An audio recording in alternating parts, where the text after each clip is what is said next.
आगतम स्वागतम सुस्वागतम.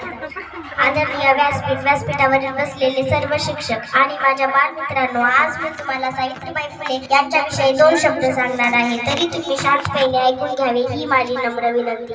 कितीही सुखद असले तरी कोठेतरी संपणारी वाट असते. कितीही सुखद असले तरी कोठेतरी संपणारी वाट असते. पण संपणाऱ्या वाटेसोबतच जन्मणारी नवी पहाट असते. नवी पहाट असते. माझे नाव ईश्वरी.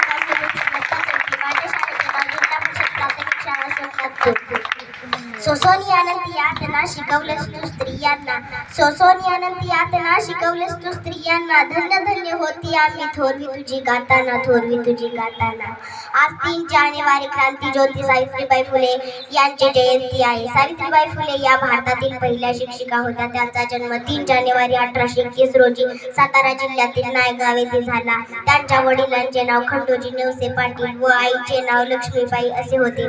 वयाच्या 9व्या वर्षी त्यांचा विवाह थोर समाज सुधारक यांच्याशी झाला.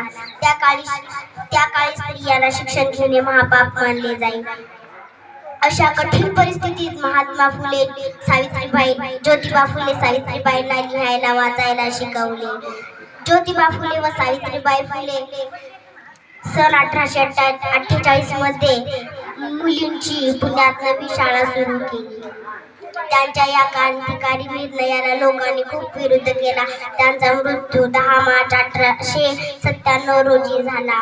सोसोनी आनंद यातना शिकवलेस तू स्त्रियांना. सोसोनी आनंद यातना शिकवलेस तू स्त्रियांना. धन्य धन्य होती आम्ही थोरवी तुझी गाताना. त्यांना माझे कोटी कोटी प्रणाम. जय हिंद, जय भारत.